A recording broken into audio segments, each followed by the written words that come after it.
Sir review अब PC है, इसके बारे में जानकारी दें। आज गणतंत्र दिवस से पहले स्पेशल स्टाफ की टीम जो साउथ वेस्ट डिस्ट्रिक्ट की है उसने एक बड़ी कार्रवाई करी है, जिसमें एक इलीगल हथियार बनाने वाली फैक्ट्री और नियर बाय जो दिल्ली एनसीआर है, हरियाणा यूपी में, उसका एक भांडाफोड़ करा है, जिसमें जित 5 अपराधियों को अरेस्ट करा गया इस पूरे प्रकरण के अंदर। और ये जितने भी 5 अपराधी हैं ये सारे के सारे पुराने हीनस केसेस जो मर्डर है, गैंगस्टर एक्ट है, रॉबरी और आर्म्स एक्ट के अंदर इसमें अरेस्ट हो चुके हैं।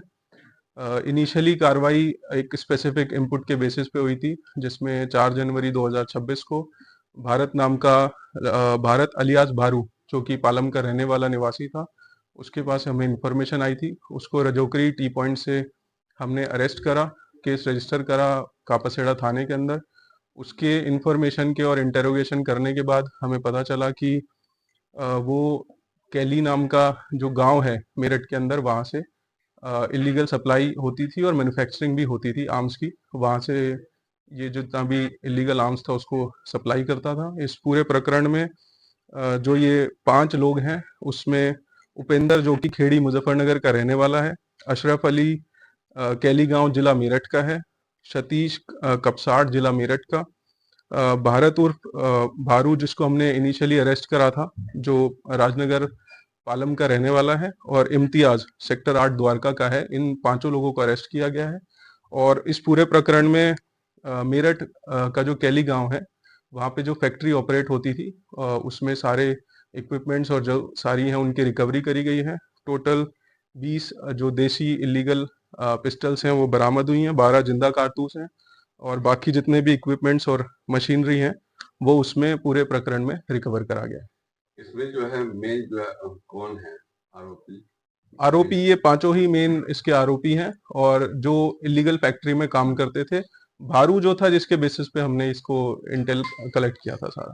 26 जनवरी को लेकर सर क्या इन लोगों का कुछ खास प्लानिंग थी या कोई दिमाग था ऐसा? नहीं, ऐसा तो अभी कुछ इन्वेस्टिगेशन में हमारे आया नहीं है, बट ये गणतंत्र दिवस की उपलक्ष्य में 26 जनवरी की वजह से हमने एक स्पेशल ऑपरेशन चला रखे थे, जिसमें जितने भी ड्रेडेड गैंगस्टर्स हैं और क्रिमिनल्स हैं उनको अरेस्ट करने का प्रोसीजर सीपी सर के आदेश के अनुसार उनके ऊपर लिया गया था। ये जो फैक्ट्री कब से चल रहा था सर?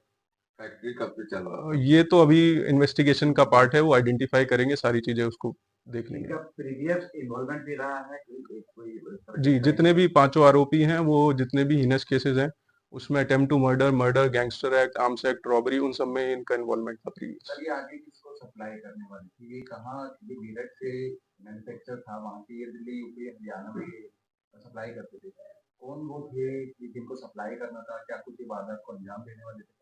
सभी कोई वारदात को अंजाम का ऐसी इंफॉर्मेशन अभी हमारे पास नहीं है, बट मोस्टली जो ये सप्लाई करते थे यूपी और जो वेस्टर्न यूपी हरियाणा और जो दिल्ली एनसीआर के आसपास के गैंग्स थे उनको सप्लाई करा जाता था। सर कितने समय से कर रहे थे लोग? इसका तो अभी अंदाजा लगाना थोड़ा सा टफ है, बट अभी इन्वेस्टिगेशन चल रही है, जैसे भी हमें इन्फॉर्मेशन मिलेगी वो शेयर कर दीजिए। सर हाल के दिनों में जिस तरह से दिल्ली में कई जगह फायरिंग की वारदात देखने को, तो क्या लगता है इस तरह के केसेस में इन लोगों के हाथ हो सकते हैं जो ये वेपन्स देते हैं, इस तरह से लोग इस्तेमाल करते हो यहाँ पर? जी बिल्कुल, जितने भी हमारे दिल्ली एनसीआर का, जैसे मैंने ऑलरेडी बताया आपको कि जो इलीगल वेपन्स हैं सप्लाई करते थे, तो उसी की वजह से सीपी सर का ये आदेश था कि स्ट्रिक्ट इंस्ट्रक्शंस दी जाए कि कौन सप्लाई करता है और कौन सप्लायर है और कहाँ से मैन्युफैक्चर होती है, तो सबके ऊपर ही एक्शन लिया जाए। इस वजह से ये एक ऑपरेशन गैंग बस्ट भी हमारा चला था, जिसमें जितने भी गैंगस्टर्स एक्टिव थे हमारे नियर बाय एरिया के अंदर उनके ऊपर कार्रवाई करी गई थी।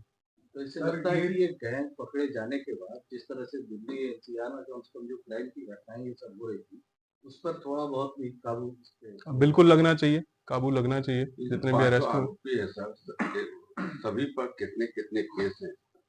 प्रीवियस हर एक के ऊपर 3-3, 4-4 मिनिमम इन्वॉल्वमेंट है, जितना भी हमें पता चला है। यूपी में और दिल्ली में भी अभी तक इन्वॉल्वमेंट का पता चला है इसके लिए। सर दिल्ली एनसीआर और हरियाणा से कई लोकल गैंग भी ऑपरेट हो रहे हैं जो फिरौती वगैरह मांग रहे हैं और हथियार सप्लाई हो रहा है। जी जी, उसमें सप्लाई चेन को कहीं डिटेक्ट किया दिल्ली पुलिस ने कि किन लोगों को सप्लाई हो रहे थे और वो आगे कहाँ क्राइम को अंजाम दे रहे थे, या उस स्टेट की पुलिस को इन्फॉर्मेशन दी?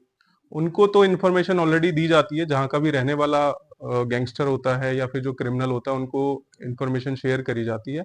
बाकी जो हमारे पास ये स्पेसिफिक इन्फॉर्मेशन थी जिसमें ये पहले भी इन्वॉल्व था, जो हमारा 4 तारीख को पकड़ा गया था, भारत पालम का रहने वाला। उसके ऊपर ऑलरेडी केसेस भी रजिस्टर थे और ये हमें इन्फॉर्मेशन आ रही थी कि वो दिल्ली और आसपास के इलाके में जो इलीगल आर्म्स है वो सप्लाई कर रहा है। सप्लाई चेन को इंडिकेट जी जी, सप्लाई। उसमें कोई गिरफ्तारियां उसमें ही ये 5 लोग, बाकी जो 4 जिन लोग हैं लोगों को गिरफ्तार। सप्लाई कर रहे थे नहीं, उसमें अभी नहीं हो पाया। जिन लोगों को सप्लाई कर रहे थे उनको अभी आगे इंटेरोगेट कर रहे हैं, इन्वेस्टिगेशन कर रहे हैं, उसकी कार्रवाई आगे करी जाएगी अलग से। सर किस तरीके से इनकी पहचान हुई है और क्या ये पहले से एक दूसरे को जानते थे, किस तरीके से मिले थे? जैसे जैसे भारत की आपने बात करी कि पहले जी। arrest भारत ऑलरेडी क्योंकि सप्लायर था हमारे एरिया के अंदर और ये जेल में कहीं ना कहीं मिले होंगे आपस में, उसमें मुलाकात के बेसिस पे ये कुछ लोग जो यूपी के पकड़े जाने वाले हैं, कुछ क्रिमिनल जो हैं दिल्ली में पकड़े गए हैं, तो इनकी आपस में मुलाकात थी, उसके बेसिस पे पूरा सप्लाई चेन को एक्टिव करते थे। पुलिस ने क्या क्या बरामद किए पिस्टल के साथ और क्या क्या बरामद? इसमें पूरी, क्योंकि एक फैक्ट्री हमने बस्ट करी है, तो जो वहाँ पे प्रेजेंट लोकेशन पे जो हमें चीजें थी उसमें 20 जो इलीगल जो हमारी वेपन था, पिस्टल थी, वो रिकवर हुई थी। 12 लाइव कार्ट्रिज थी जिसकी अभी हम जानकारी लेने की कोशिश कर रहे हैं कि वो कहाँ से लेके आए थे, और बाकी जो उस वेपन को बनाने के लिए जितने भी फायर आर्म्स इक्विपमेंट्स और वो सब चीजें यूज होती हैं, वो उसकी भी रिकवरी हुई। दिल्ली एनसीआर में गाड़ी से घूमते तो गाड़ी बरामद नहीं हुई? नहीं, अभी गाड़ी वाले चीज नहीं है, जो इन्फॉर्मेशन मिली थी उसके बेसिस पे उसको अरेस्ट कर लिया, बाकी जो रिकवरीज है वो बता दीजिए। उनके रेट क्या रखे हैं सर इन्होंने वेपन इसका तो रेट अच्छा 8,000 के आसपास बताया जा रहा तो सर कितने सप्लाई कर दिए उन्होंने? है। ये अभी इन्वेस्टिगेशन का पार्ट है, इसको अभी हम वेरीफाई कर रहे हैं सारी डिटेल्स। ठीक है सर। ठीक है।